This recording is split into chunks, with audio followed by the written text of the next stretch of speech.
ఇంకొక ప్రధానమైన అంశం ఇప్పుడు మళ్ళీ ప్రధానంగా లేవనెత్తున్న అంశం పూలే విగ్రహం అసెంబ్లీలో పెట్టాలి అని. ఎందుకు ప్రగతి భవన్ ముందు ఎందుకు పెట్టలేదట చెప్పండి. ప్రజాధనంతో కట్టినటువంటి దీంట్లో ప్రగతి భవన్ పేరు పెట్టేటప్పుడే పూలే భవన్ అని అప్పుడే పెట్టొచ్చు కదా. అసలు పూలే మీద కానీ బలహీన వర్గాల విగ్రహం కూడా 10 ఏళ్లలో ఎందుకు పెట్టలేదు సార్? మీకు ఒక క్వశ్చన్ చెప్పనా, బీసీలకు ప్రాతినిధ్యం ఇచ్చేటప్పుడు ఏం చేస్తారంటే నోట్లో మాట రాని వాళ్లను మెతకగా ఉండే గంగిరెద్దులకు ఒక పోస్ట్ ఇచ్చేసేసి ఇంకో బీసీలకు ఇచ్చినామంటారు. సెల్ఫ్ రెస్పెక్ట్ ఉన్న బీసీలకి ఎవరికి ఏ అవకాశం ఇచ్చారు బీఆర్ఎస్ గవర్నమెంట్లో చెప్పండి. పోనీ బీఆర్ఎస్ గవర్నమెంట్లో బీసీ కోటాలో ఎవరికైతే పదవులు వచ్చినాయో వాళ్ళెన్నడూ బీసీల యొక్క ఉత్థానానికి వాళ్ళ యొక్క అభివృద్ధికి కృషి చేసినారో చెప్పమనండి. కేవలం డూడు బసవన్నలు కమలాకర్ను తీసుకొచ్చినారు, ఓ మంత్రి చేసినాడు. ఆయన ఏం చేసినాడు అండి కరీంనగర్ మినిస్టర్? ఇప్పుడు అర్హతలు తర్వాత కెపాసిటీ నాలెడ్జ్ అనే ప్రశ్నలు వేస్తుంది కదా కవిత. మరి ప్లానింగ్ కమిషన్ కు డిప్యూటీ చైర్మన్ గా బోడపోలి ఆయన వినోద్ రావుని పెట్టినారు కదా, ఆయనకి ఏమంత గొప్ప జ్ఞానం ఉంది? ఒక థర్డ్ రేట్ అడ్వకేటు నిన్నడు సరిగా 5 నిమిషాలు ప్లానింగ్ మీద కానీ లేకపోతే ఇతరత్ర విషయాల మీద మాట్లాడిన సందర్భం లేదు. కేవలం ప్రగతి భవన్లోకి ఏ రకమైన చెక్కింగులు లేకుండా ఎంట్రీ దొరకడానికి ఒక అవకాశం ఇచ్చినారు. ఎంపీగా ఓడిపోయిన తర్వాత 2 నెలలకి ఈమెకు ఎమ్మెల్సీ పదవి ఇచ్చినారు కదా. ఎందుకు ఇచ్చినారంటే ఈమెలో ఏం అర్హత ఉంది అంటే ఇట్లాంటి మహిళలు లేరా? అంటే ఇప్పుడు పూలే విగ్రహం అన్నది ఆమెకి ఏం పూలే మీద అభిమానము ఏది లేదు. ఇప్పుడు ఏంది అంటే నిజామాబాద్ టికెట్ ఆమెకి ఇస్తారా ఇయ్యరా?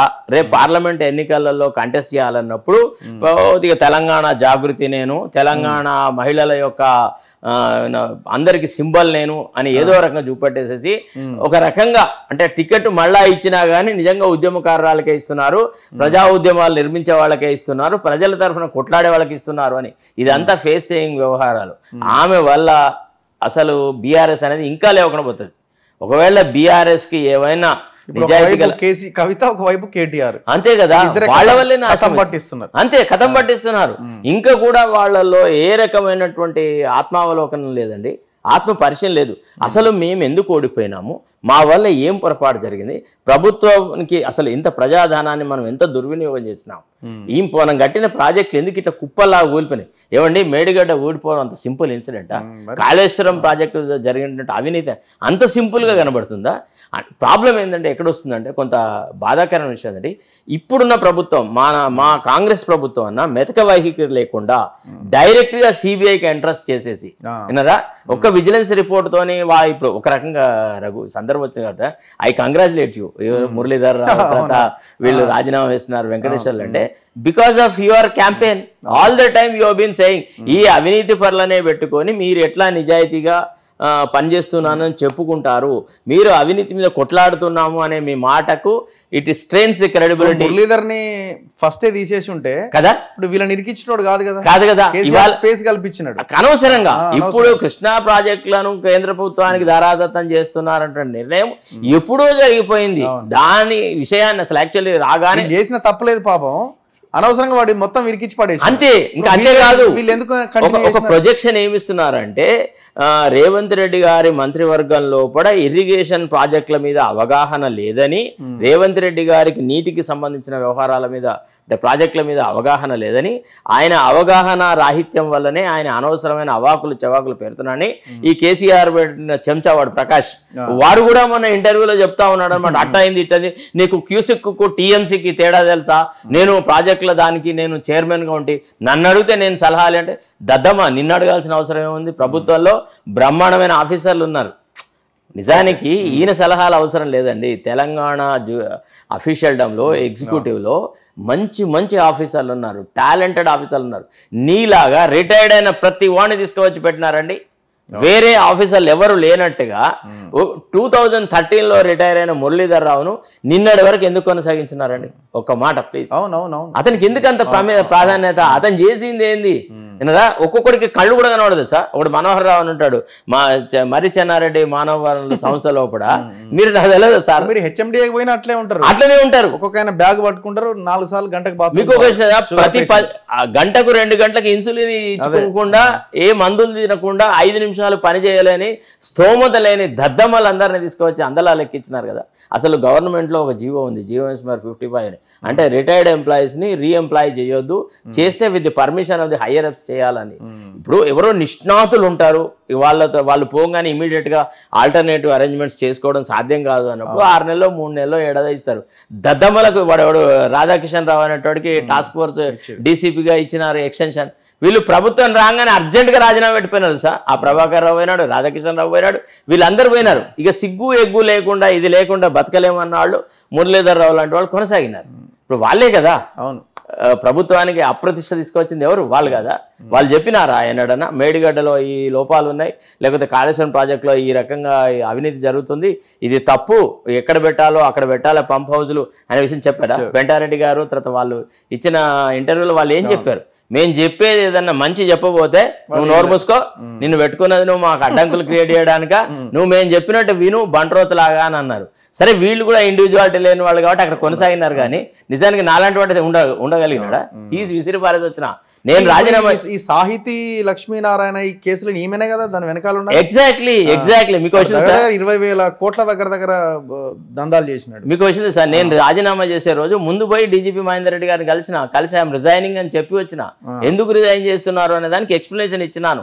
ఆయనకు ఒక విషయం కూడా చెప్పినాను, హెన్రీ కిసంజర్ చెప్పింది, ఎవరైనా హిమాలయ పర్వతం ఎక్కితే అక్కడే మంచం బట్టలు వేసుకొని పడుకోడు సార్, అక్కడికి ఎక్కడమే ఒక టార్గెట్ ఉంటుంది తప్ప ఏదో ఒక రోజున ప్రతి మనిషి కిందికి దిగాలే, కానీ వ్యక్తిత్వాన్ని, క్యారెక్టర్ను, ఇంటిగ్రిటీని మనము తాకట్టు పెట్టి ఏ పదవిలో ఉండద్దు సార్. అట్లా ఇష్టపడను నేను. I come from a very Nobel background. మాది ఒక ఫ్రీడమ్ ఫైటర్స్ ఫ్యామిలీ. మా నరాలలో అవినీతికి వ్యతిరేకంగా కొట్లాడాల్సిన స్వభావం ఉంటుంది సార్, నేను రాజీ పడను అని బయటకు వచ్చిన.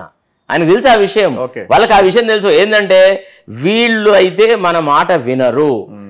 ఎవరెవరు వాళ్ళ మాటను వినకుండా ఇప్పుడు వాళ్ళు ఒక పందిని చూపెడతారు, అబ్బా ఈ గంగిగోవు ఎంత బాగుంది అంటే, ఇప్పుడు అవును ఇది గంగిగోవు, అరే తెల్లగా ఉంది, దీని తోక ఇట్లుంది, దీని కొమ్ములు ఇట్లా. విచిత్రం ఏంటంటే 2 లక్షల ఉద్యోగాలు ఇస్తున్నారు, 60 ఇచ్చినారు ఇంతవరకు అని క్వశ్చన్ చేస్తారు. ఎన్నేళ్ళు అయిందట?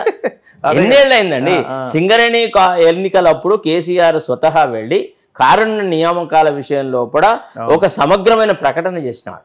ఏం చెప్పినాడు? అతి త్వరలో ఈ పనులు చేస్తా అన్నాడు. కారుణ్య నియామకాలు ఇవ్వకపోవడం చాలా అన్యాయము అని అన్నాడు. ముఖ్యమంత్రి మాటలు విని సింగరేణి కాలనీస్లలో ఈ తొట్ట ఆర్గనైజేషన్ గెలిపించినారు. మళ్ళీ మొన్న సింగరేణి ఎన్నికలు అయితే వీళ్ళకి ఎన్ని ఓట్లు వచ్చినాయండి? అసలు ఫస్ట్ ఆఫ్ ఆల్ పోటీ మీకు విషయం కొన్ని సందర్భాల్లో చేసినారు. పోటీ చేయమని చెప్పినా చేసే వాతావరణం వీళ్ళకి లేదు.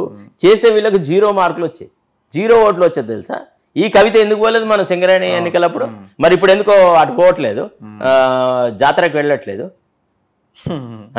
అక్కడ జాతరలో ఈమె కదా అవును అంత ఇచ్చేసేది. సమ్మక్క సారక్క జాతరకి ఈమె చేసే ఆర్భాటం ఇప్పుడు ఎందుకో లేదు, ఇప్పుడు కనబడతలేదు. ఈమెకి ఏ హోదా ఉందని చెప్పి ఇంత ప్రాధాన్యత ఇచ్చినారండి. ప్రతి విషయంలో కవిత లేకుండా ఏది లేదు.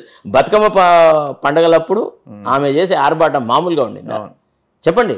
బతుకమ్మ చీరలు, నాసిరకం చీరలు ఇచ్చి తెలంగాణ మహిళలను అవమానపరిచింది ఎవరు? వీళ్ళు ఇచ్చిన చీర ఎవరు కట్టినారు? ఏ మహిళ? ప్రెస్ మీట్ పెట్టినప్పుడు కట్టుకున్న చీర కూడా ఎంత కాస్ట్లీ చీర మీకు వచ్చింది సార్, మనకు తెలుసు కాబట్టి 25 లక్షల వాచ్ పెట్టుకొని ఇట్లా చేయి చెప్పిన తర్వాత ఎప్పుడైతే పబ్లిక్ క్రిటిసిజం వచ్చిందో అప్పుడు మెల్లగా గ్రామీణ మహిళలాగా మారు అంటే నల్ల పూసల పేరు, పూర్తిగా చాకలైలమ్మ డ్రెస్ వేసుకొని రావడం మొదలెట్టింది. నిన్న అసలు ఆ విమర్శ వచ్చే కంటే ముందు, రజనీకాంత్ ఆ ఇంటర్వ్యూ జరిపే కంటే ముందు కవిత యొక్క వేషభాషలు ఎట్లుండే?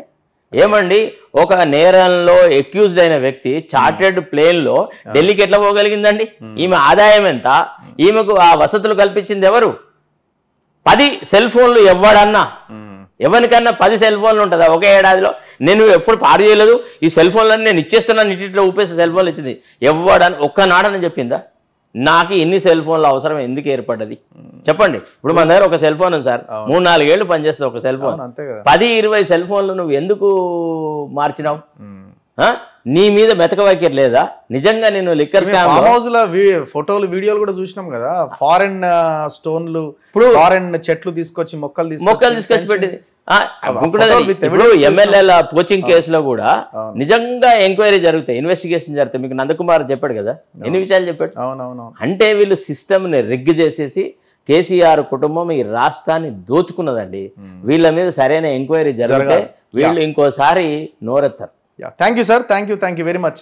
సో ఇది exclusive for Kavitha only. So Kavitha garu, ఇప్పుడు శరత్ గారు ఏవైతే ప్రశ్నలు లేవనెత్తారో ప్రతి ప్రశ్నకు ఖచ్చితంగా మీరు సమాధానం చెప్పాల్సిన అవసరం ఉన్నది. మీరు ప్రభుత్వంలో ఉన్నప్పుడు, ఆయన స్పెషల్ ప్లీడర్గా ఉన్నప్పుడు ఆయన చూసిన టోటలీ రెవెన్యూ వ్యవహారాలు మీరు చేసిన దందాలని నాకు తెలుసు అంటున్నారు. చలో బయటికి రండి, ప్రజలకు ఎంక్వైరీ పెట్టమని ఎంక్వైరీ చేయండి, విచారణ జరిపించాల్సిన అవసరం. దాంతోపాటు ఈ గ్రూప్ ఉద్యోగాలను కూడా మీరు అమ్ముకున్నారు అన్న ఆరోపణలు మీ మీద ఉన్నాయి. సో మహేందర్ రెడ్డి గారిని మేము కూడా రిక్వెస్ట్ కాదు డిమాండే చేస్తున్నాం, దాని మీద ఖచ్చితంగా విచారణ జరగాల్సిన అవసరం కూడా ఉన్నది. అంతేకాదు ధరణితో జరిగిన మోసాలలో కూడా ఎన్ని భూములు వీళ్ళు కాజేసినారు. ధరణి మీద ఫస్ట్ కవిత గారు ఏం చేయాలంటే ఫామ్ హౌస్ వీడియోలు బయట పెట్టాలి. ఎగ్జాక్ట్లీ ఫోటోలే వచ్చినాయి, వీడియోలు కూడా బయట పెట్టాలా. మీ ఫామ్ హౌస్ అందాలు మేము కూడా చూడాలి. ఆమె ఎన్ని ఆస్తులు సంపాదించింది ఈ 10 సంవత్సరాల కాలంలో, ఏ మార్గాల ద్వారా సంపాదించింది, ఆ విషయాలు కూడా క్లారిటీగా తెలంగాణ ప్రజలకు చెప్పాలి కదా. Anyway thank you sir, thank you very much. So ఇది శరత్ కుమార్ గారితో ఇంటర్వ్యూ. చూస్తూనే ఉండండి మన తొలి వెలుగు.